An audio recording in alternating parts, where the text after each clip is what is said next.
శ్రీ పయ్యావుల కేశవ్ గారు మొన్న వారు ప్రవేశపెట్టిన బడ్జెట్ 5 కోట్ల పైగా ప్రజల అవసరాలని, ఆకాంక్షల్ని, ఆశల్ని గుర్తించింది. వాటి సాధనకై చాలా బలమైన అడుగులు వేసింది.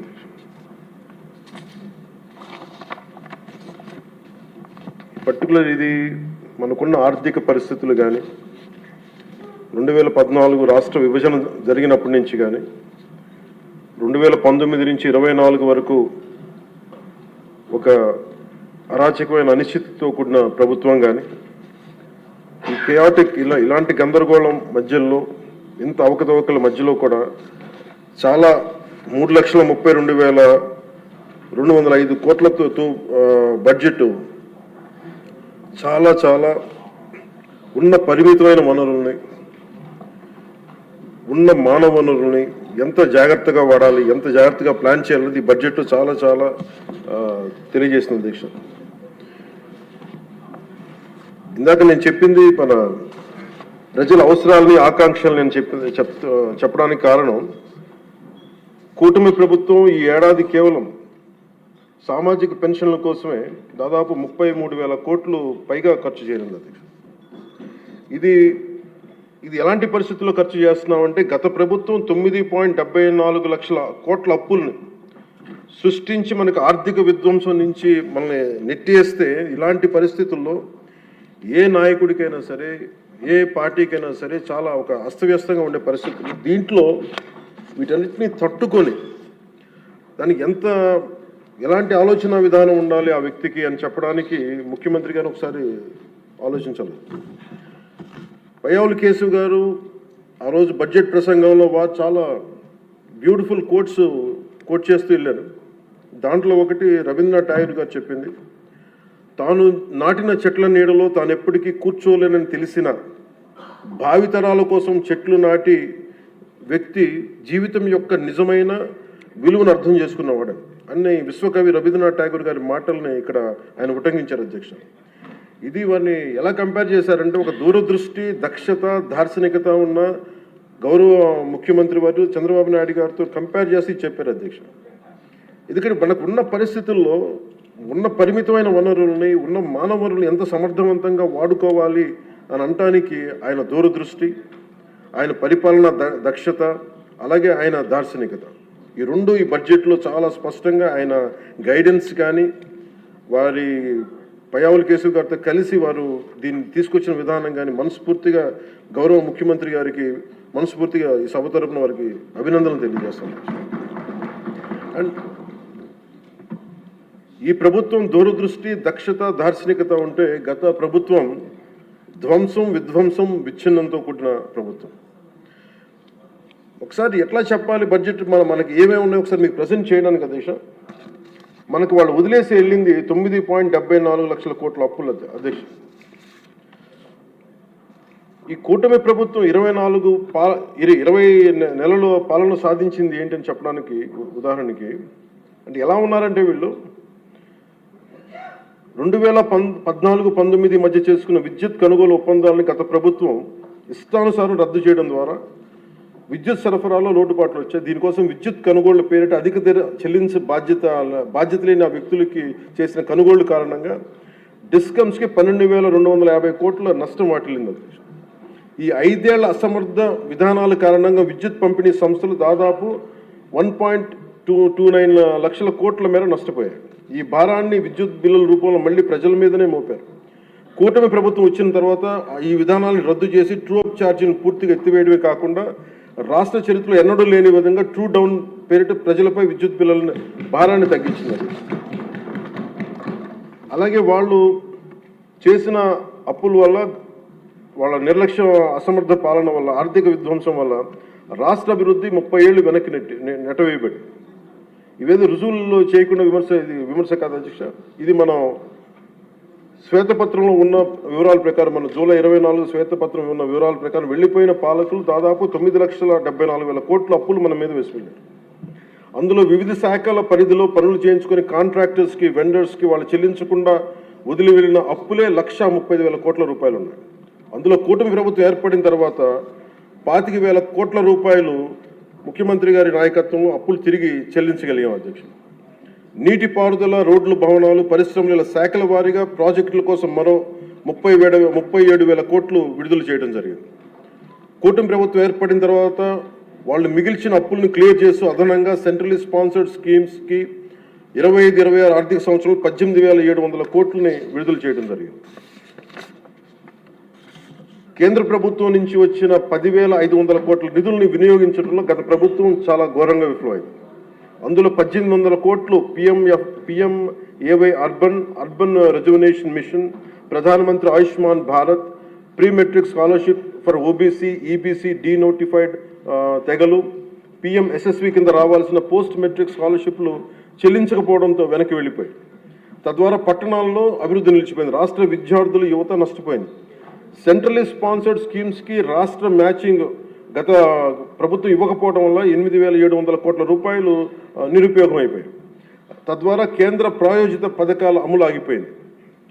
ఇట్లా గత ప్రభుత్వం పూర్తి చేయకుండా వదిలేసి వెళ్ళిన పులివెందులు కానీ, డోన్, ఉద్దానం ప్రాజెక్టులకి తిరిగి మన ప్రభుత్వం వచ్చి 400 కోట్ల రూపాయలు కేటాయించి మళ్ళీ విలేజ్ స్కీమ్ ప్రాజెక్టులను ఈ వేసవిలోని ప్రజలకి అందుబాటులో తీసుకురాబోతుంది.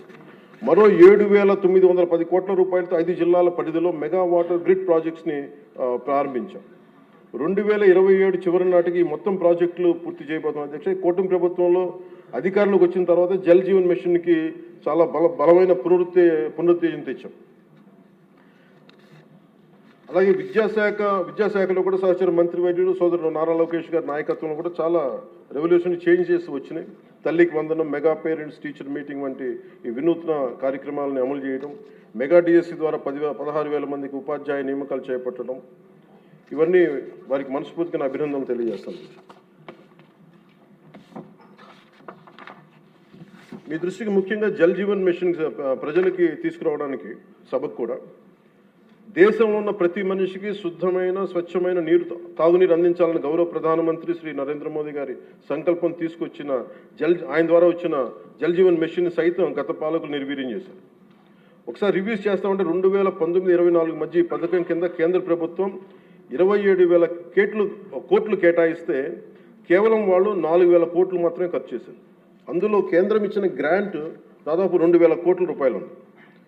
మనం అధికారంలో ఎన్డీఏ ప్రభుత్వం ముఖ్యమంత్రి గారి ఆధ్వర్యంలో అధికారం వచ్చిన తర్వాత గత ప్రభుత్వంలో ఇందాక చెప్పినట్టుగా పులివెందుల, డోన్, ఉద్దానం తాగునీటి ప్రాజెక్టులని ఈ వేసవిలోపే పూర్తి చేయబోతున్నాం.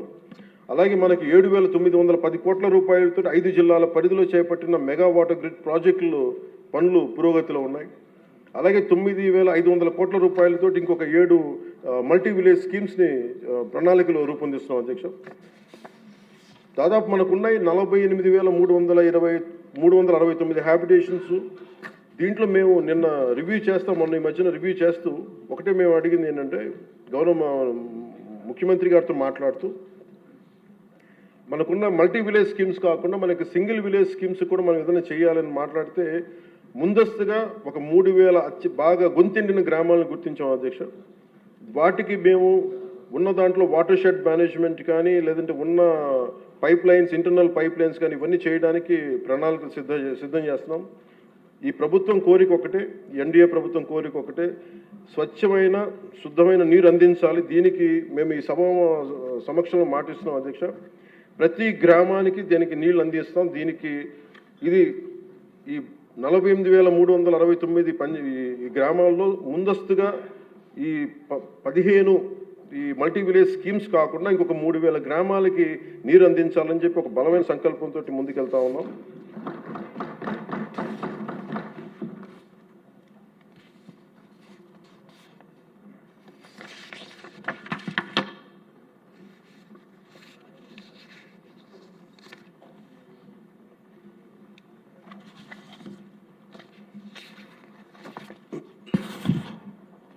ఉదాహరణకి మీకు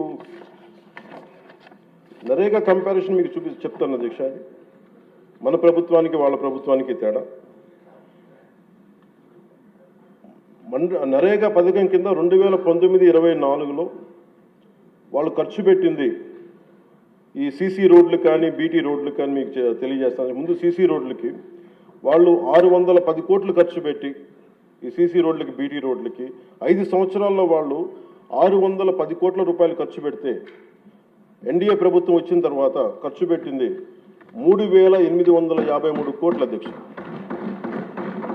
అలాగే సీసీ రోడ్లు వాళ్ళు 854 కిలోమీటర్లు వాళ్ళు 5 సంవత్సరాల్లో పెడితే మనం వచ్చింది మనం ఊరి లోపల ఉండే రోడ్లకి వాళ్ళు 884 కిలోమీటర్లు 5 సంవత్సరాలు వేస్తే మనం వచ్చి 6000 కిలోమీటర్లు వేసాం అధ్యక్ష. అలాగే బీటీ రోడ్లు 5 సంవత్సరాల్లో వాళ్ళు 239 కిలోమీటర్లు వేస్తే మనం 1331 కిలోమీటర్లు వేసాం అధ్యక్ష.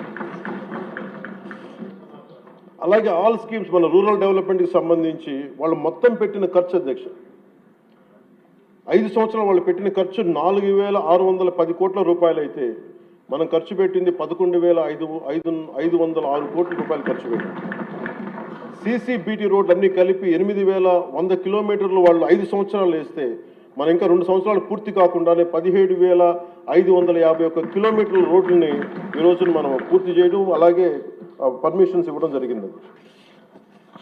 ఇది మీకు ఎందుకు చెప్తున్నానంటే అధ్యక్ష, మనం నిజంగా కనుక చెయ్యాలి ప్రజలకి అనుకున్నప్పుడు గౌరవ ముఖ్యమంత్రి గారి ఆధ్వర్యంలో చాలా అద్భుతంగా రకరకాల దారులు వెతికాం.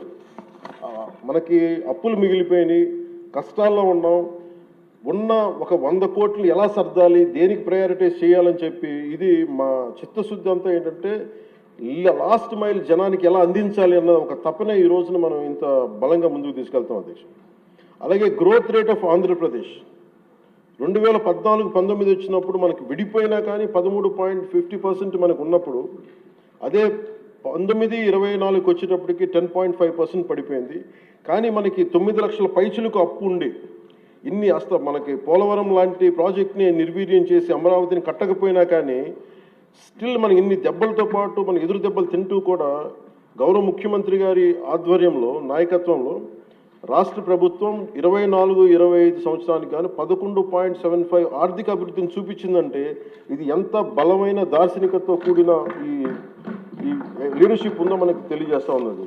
సో మనస్ఫూర్తిగా ఇది నేను గౌరవ ముఖ్యమంత్రి గారికి నేను ధన్యవాదాలు తెలియజేసుకున్నాను.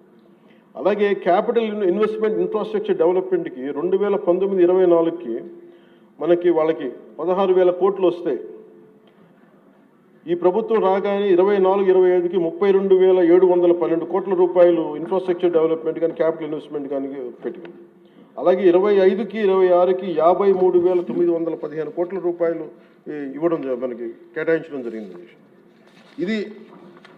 ఇది చాలా బలమైన మనకి ఆశయాలను ముందుకు తీసుకెళ్తా ఉంది అధ్యక్ష.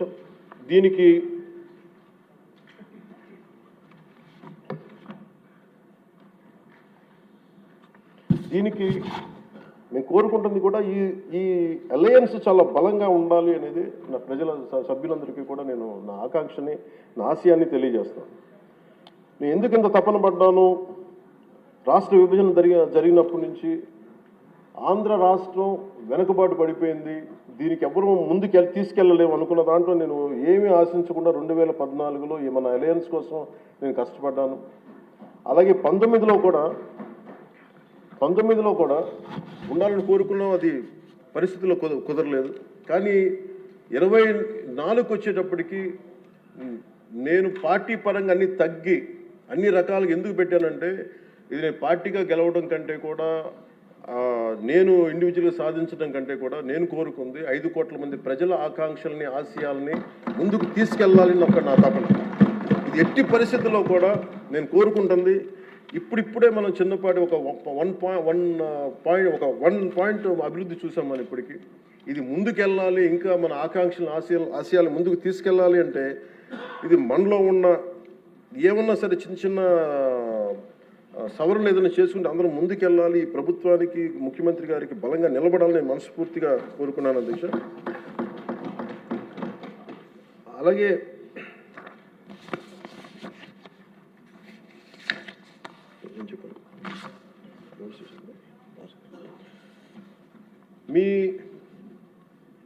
మీ దృష్టికి ఒక కీలకమైన విషయం తీసుకురావాలి అధ్యక్ష.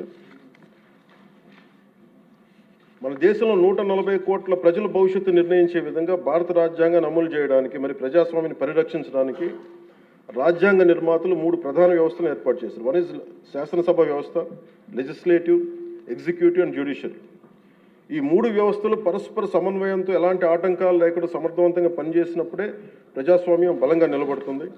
వీటిలో ఏ ఒక్క వ్యవస్థలోనైనా లోపాలు ఏర్పడితే ప్రజాస్వామ్య వ్యవస్థపై ప్రభావం చూపడం కాకుండా ప్రజలకి న్యాయం మరియు సేవలు చేయడంలో ఇబ్బందులు పెడతాం. ఇది ఎందుకు ప్రస్తావించానంటే అధ్యక్ష, ఈ మధ్య నేను మన గవర్నర్ గారిని కలవడం జరిగింది, అబ్దుల్ నజీర్ గారిని. జరుగుతున్నప్పుడు ఆయన నా దృష్టికి తీసుకొచ్చింది, ఈ national grid judicial data grid ప్రకారం దాదాపు 1,11,59,767 సివిల్ కేసులు, మరి 3,80,60,784 క్రిమినల్ కేసులు ప్రస్తుతం దేశవ్యాప్తంగా పెండింగ్లో ఉన్నాయి. ఇన్ని జరుగుతూ ఉంటే మీరు యాజ్ ఒక పొలిటికల్ మీరు లెజిస్లేటివ్ పవర్ ఉన్న మీరు ఏదైనా మీరు కూర్చోబెట్టి ఒకసారి మీ సభ్యుల దృష్టికి తీసుకెళ్ళి దీన్ని ఎలా తగ్గించగలం, ఈ లిటిగేషన్ ఎలా తగ్గించగలం మీరు కూర్చోబెట్టి ఒకసారి ఎలా ఫెసిలిటేట్ చేయగలరు ఒకసారి మీ సభ దృష్టిలో మీరు మాట్లాడడం చెప్తే నేను ఇది నాకు నిజం చాలా వాస్తవం అనిపించింది. ఎందుకంటే మన దగ్గర ఉన్న కోర్టుల సంఖ్యకి ఇక్కడ ఉన్న మౌలిక సదుపాయాలకి రోజువారీగా నమోదవుతున్న కేసుల సంఖ్యకి మధ్య చాలా స్పష్టమైన అసమతుల్యత ఉంది అధ్యక్ష, ఇంబ్యాలెన్స్ ఉంది. ఈ పరిస్థితుల్లో ఈ కేసులని పరిష్కారం కావడానికి ఎన్ని దశాబ్దాలు పడుతుందో కూడా చెప్పడం చాలా చాలా కష్టం. అందుకని ముఖ్యంగా మీరు కోర్టుల పరిస్థితిని చూస్తే కనీసం మౌలిక సదుపాయాలు కూడా అందుబాటులో లేని పరిస్థితి కనిపిస్తూ ఉంది. ముఖ్యంగా మహిళా అడ్వకేట్ల కోసం టాయిలెట్స్ కానీ సదుపాయాలు కానీ చాలా చోట్ల లేవు, కనీసం వాళ్ళ విశ్రాంతి గదులు కానీ. రోజుకి వేలాది మంది కోర్టులకు వచ్చి వెళ్తూ ఉంటారు, వాళ్ళకి తగిన మౌలిక సదుపాయాలు కల్పించడం కూడా చాలా చాలా అవసరం. అందుకే బడ్జెట్లో న్యాయశాఖకు తగిన నిధులను కేటాయించే బాధ్యత లెజిస్లేటివ్ వ్యవస్థ పైన ఉందని నేను మనస్ఫూర్తిగా భావిస్తాను. ఈ సందర్భంలో ఈ సంవత్సరం గౌరవ ఆర్థిక శాఖ మంత్రి పయ్యావుల కేశవ్ గారు ప్రవేశపెట్టిన ఈ బడ్జెట్లో దాదాపు 100 కొత్త కోర్టు భవనాల నిర్మాణానికి 349 కోట్లని కేటాయించడం చాలా చాలా మనస్ఫూర్తిగా అభినందిస్తాను. గతంతో పోలిస్తే కూటమి ప్రభుత్వం న్యాయశాఖ చాలా ప్రాధాన్యత ఇస్తున్నప్పటికీ కూడా సభ దృష్టికి నేను తీసుకొస్తే ఇంకా మనం చేయాల్సిన పనులు చాలా చాలా ఉన్నాయనిపిస్తుంది. ఎందుకంటే ఆయన చెప్పింది, ప్రత్యేకించి గవర్నర్ గారు చెప్పింది, ఒక్క కేసు ఒకళ్ళ మీద ఉంటే మనందరికీ తెలిసి అందరం దాదాపు ముఖ్యమంత్రి గారు చెప్తే సభలో ఉన్న ప్రతి ఒక్కళ్ళ మీద ఏదో ఒకలాగా కేసులు ఉన్నాయి. మన మీద కేసు పడింది లేదంటే సగటు ఒక మనిషి మీద కేసు పడిందంటే మన ఒక్కళ్ళ మీద పడినట్టు కాదు, మన కుటుంబ సభ్యుల మీద, మన చుట్టుపక్కల ఉన్న దాదాపు 10 మంది మీద పడద్ది. ఆయన అబ్దుల్ నజీర్ గారు చెప్పింది కూడా, ఒక కేసుని మీరు ఒక వ్యక్తిగా చూడకండి, ఒక సమూహంగా చూడక 10 మంది మీద ఇంపాక్ట్ ఉంటుంది. మీరు కోటి కేసులు ఉన్నాయంటే దాదాపు 10 కోట్ల మంది ప్రజల మీద ఇంపాక్ట్ ఉంటుంది. అందుకని దాని మీద మీరు లిటిగేషన్కి మీరు ఆల్టర్నేటివ్ డిస్ప్యూట్ రిజల్యూషన్ మీరు పెంచే దిశగా మీరు ప్రభుత్వం ఆలోచిస్తే చాలా మంచిది అనేది వారు సూచనప్రాయంగా తెలియజేశారు అధ్యక్ష. అలాగే కేసుల స్వభావం క్లిష్టతను బట్టి చిన్న చిన్న వివాదాలను ఏడీఆర్ సెంటర్ల ద్వారా పరిష్కరించేలా చర్యలు తీసుకుంటే కోర్టులపై ఉన్న భారం తగ్గుతుంది. ఇవే కాకుండా కొత్త కోర్టు భవనాల నిర్మాణం మాత్రమే కాకుండా ఇప్పటికున్న కోర్టులన్నింటిలో కూడా కనీసం మౌలిక సదుపాయాలు కల్పించడం అత్యంత అవసరం. ముఖ్యంగా టాయిలెట్స్ కానీ, తాగునీటి సదుపాయాలు కానీ, కంప్యూటర్స్ కానీ, సర్వర్స్ కానీ, నెట్వర్కింగ్ వ్యవస్థలు, డిజిటల్ రికార్డ్ మేనేజ్మెంట్ వంటి ఐటీ మౌలిక సదుపాయాలని అభివృద్ధి చేయాలి. అలాగే కోర్టులు మరియు జైళ్ల మధ్య వీడియో కాన్ఫరెన్సింగ్ వ్యవస్థలను విస్తరించడం, ఆటోమేటెడ్ కేసు నిర్వహణ వ్యవస్థలు అమలు చేయడం వంటి సాంకేతిక పరిజ్ఞానాలను ఉపయోగించుకోవడం ద్వారా విచారణ వేగాన్ని పెంచి ఖర్చును కూడా తగ్గించవచ్చు. సో అధ్యక్ష, ఈ అంశంపై గౌరవ ముఖ్యమంత్రి శ్రీ నారా చంద్రబాబు నాయుడు గారి నాయకత్వంలోని కూటమి ప్రభుత్వం సమగ్రమైన ఒక చర్చ జరపాలని, అవసరమైతే గౌరవ గవర్నర్ మరియు సుప్రీంకోర్టు మాజీ న్యాయమూర్తులు అయిన జస్టిస్ అబ్దుల్ నజీర్ గారి విలువైన సూచనలు కూడా తీసుకుని ముందుకు సాగితే మరింత మెరుగైన ఫలితాలు సాధించవచ్చని సభ దృష్టికి నేను తీసుకొస్తాను. అలాగే నేను ఈ మన పంచాయతీరాజ్ నిధులు కానీ మనం ఎలా ఖర్చు పెట్టాం, ఏం ఖర్చు పెట్టాం అత్యంత పారదర్శకతతోటి 175 ఎమ్మెల్యేస్కి సంబంధించి ప్రతి ఒక్కరు, ఉదాహరణకి ఇది పయ్యావుల కేశవ్ గారి ఉరవకొండ నియోజకవర్గానికి సంబంధించి ప్రతి ఒక్క ఎమ్మెల్యే గారికి, గౌరవ శాసనసభ్యులకి ఎంతెంత ఇచ్చాం, ఎంత నిధులు ఇచ్చాం అనేది మీరు ప్రతి ఒక్కరికి వారికి ఇవ్వడం జరిగింది అధ్యక్షుడు. ఇందులో ఎవరికి కూడా నా దృష్టికి ఏ సమస్య వచ్చినా పంచాయతీ రాజ్ శాఖకు సంబంధించి ఏది వచ్చినా కానీ, ఆర్డబ్ల్యూఎస్ కానీ లేదంటే ఫారెస్ట్ డిపార్ట్మెంట్ ఏది వచ్చినా సరే ప్రత్యేక శ్రద్ధ పెట్టి ఉన్న పరిమితమైన నిధులనే అందరూ ఒకళ్ళకి ఇవ్వకుండా కూడా పార్షియాలిటీ చూపించకుండా ఉన్నంతలో అందరికీ న్యాయం జరిగేలా మేము చేస్తామని, ఇది మీ ద్వారా ప్రతి ఎమ్మెల్యే గారికి, ప్రతి గౌరవ శాసనసభ్యులు ప్రతి ఒక్కరికి పంచాయతీరాజ్ శాఖ అందజేస్తున్న అధ్యక్ష. ఇది మీ దృష్టికి తీసుకొస్తా ఉన్నాను. ఇది మీ నియోజకవర్గాల్లో మీకు ఎంత ఖర్చు పెట్టాం, ఎలా చెప్పాం, మీరు చాలా సగర్వంగా మీరు చెప్పుకునేలా ఉంటుందని తెలియజేసుకున్నాను అధ్యక్ష. ఏమండి? Thank you.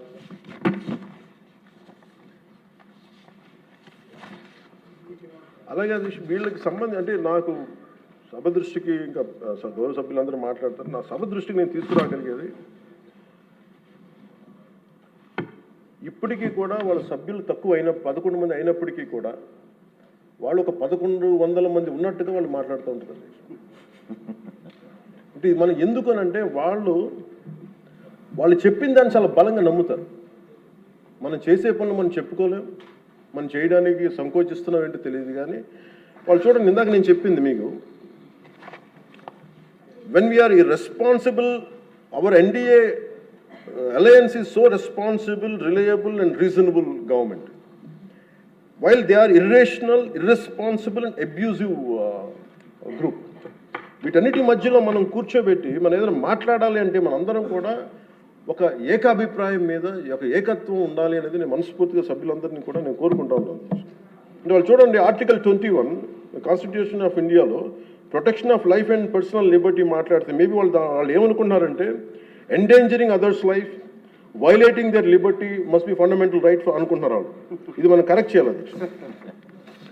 అలాగే ఆర్టికల్ 19లో 1A all citizens have the right to freedom of speech and expression అంటే వాళ్ళు ఏమనుకున్నారంటే for them it is right to abuse others అనుకున్నారు. ఇవన్నీ కరెక్ట్ చేయాలంటే మటుకు మనం చాలా బలంగా మనలో మనం ఎలాంటి పొరపక్షాలు లేకుండా, మనలో మనకి ఎలాంటి గొడవలు లేకుండా ఉంటే తప్ప ఇలాంటి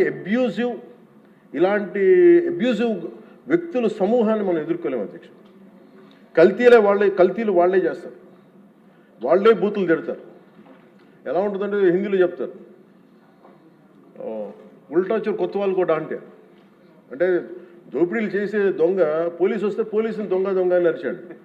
వాళ్ళే తిట్టి వాళ్ళే అబ్యూస్ చేసి మళ్ళీ మనం తిట్టామని చెప్తారు. కల్తీలు వాళ్ళే చేస్తారు. కానీ మనం డిఫెండ్ చేసుకోవడానికి irrespective of whether we are from different parties, మనం విభిన్నమైన కుల సమూహాల నుంచి రావచ్చు. కానీ బట్ రాష్ట్ర ప్రయోజనాలకి మనందరం ఒకే గలంతో ఉండాలని మనస్ఫూర్తిగా మీ ద్వారా నేను అందరూ ఉండాలని కోరుతున్నాను. నాకు మీకు ప్రజల ఆకాంక్షలు ఎలా ఉంటాయో తెలియదు, ప్రజల ఆశయాలు ఎలా ఉంటాయో తెలియదు. మీరు బడ్జెట్ వస్తుంది అంటే అరే మాకు ఏం వస్తుంది ఇందులో కోరుకుంటారు. ఒక సమ్మర్లో స్కూల్కి వెళ్ళబోతున్న పిల్లలకి అరే మాకు భవిష్యత్తు మాకు ఏం ఖర్చు ఉంటుంది, ఎంత ఖర్చు ఉంటుంది, తల్లిదండ్రులు రాసుకుంటారు. అది మాకు చిన్నప్పుడు మాకు గుర్తు. అలాంటిది ఒక బడ్జెట్ వస్తుంది అంటే ఎన్ని ఆశయాలు ఉంటాయి, ఎన్ని కోరికలు ఉంటాయి, ప్రతి గ్రూప్ మాకేమొస్తుంది, మాకేముంటుందని అనుకుంటా ఉంటాం. ఇది మేమందరం ఈ రోజున బడ్జెట్లో అందరికీ ఎంత తృప్తిగా ఉంటుందో నాకు తెలియదు. కానీ one commitment to people I can say, ఒక 15 ఏళ్ళు మేము ఈ రాష్ట్రం కోసం ఈ అలయన్స్ ద్వారా మేము పాటుపడతాం. దానికి మేము చిత్తశుద్ధిగా, త్రికరణ శుద్ధిగా, అద్భుతంగా ఉండాలి రాష్ట్రం మనస్ఫూర్తిగా నేను కోరుకున్నాను అధ్యక్ష. వీటితో పాటు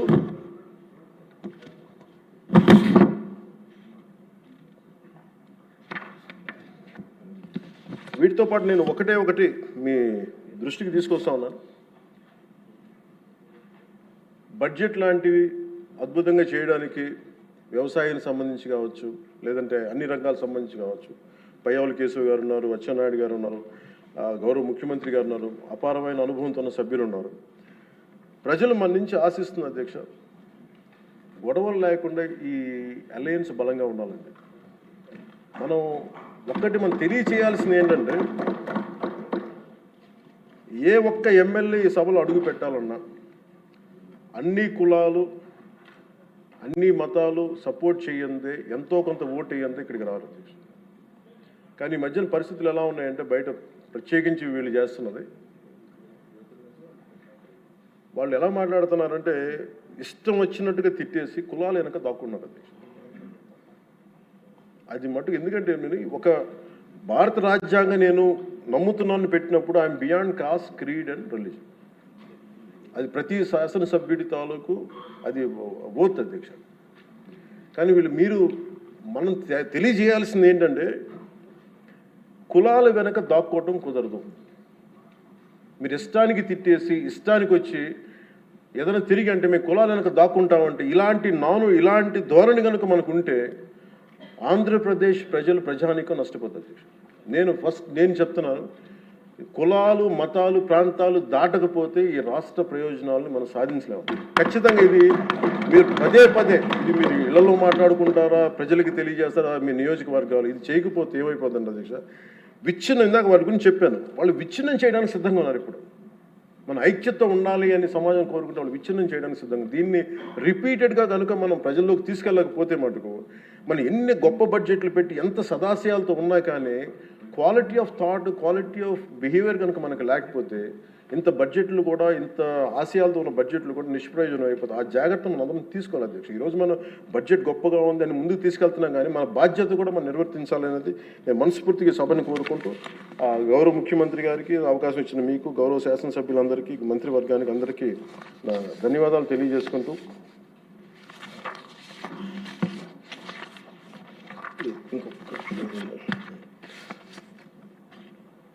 పర్యాటక రంగాన్ని ప్రత్యేకించి దుర్గేష్ గారి ఆధ్వర్యంలో 20,000 కోట్లు పెట్టుబడులు ఆకర్షించాం. తద్వారా 50,000 మందికి ప్రత్యక్షంగా పరోక్షంగా ఉపాధి అవకాశాలు లభించనున్నాయి. అలాగే గౌరవ మన సివిల్ సప్లైస్ ఆహార పౌర సరఫరాల శాఖ బాధ్యతలు నాదెండ్ల మనోహర్ గారు స్వీకరించిన తర్వాత గత ప్రభుత్వంలో హెచ్చుమీరిన రేషన్ మాఫీ ఆగడాలను అడ్డుకట్టు వేయాలని నిర్ణయించుకున్నారు. అన్నం పెట్టే రైతులు గత ప్రభుత్వం మిగిల్చి వెళ్లిన ధాన్యం బకాయిలు 1,674 కోట్లు చెల్లించారు. మన ప్రభుత్వ హయాంలో చేసిన ధాన్యం కొనుగోలుకు 4,80,000 మందికి పైగా రైతులకి 24 గంటల్లో 10,650 కోట్లు వారి ఖాతాల్లో జమ చేశారు. మనస్ఫూర్తిగా ప్రతి వారికి నా ధన్యవాదాలు తెలియజేసుకుంటూ నాకు అవకాశాన్ని ఇచ్చి మీ అందరికీ ధన్యవాదాలు తెలియజేస్తున్నాను.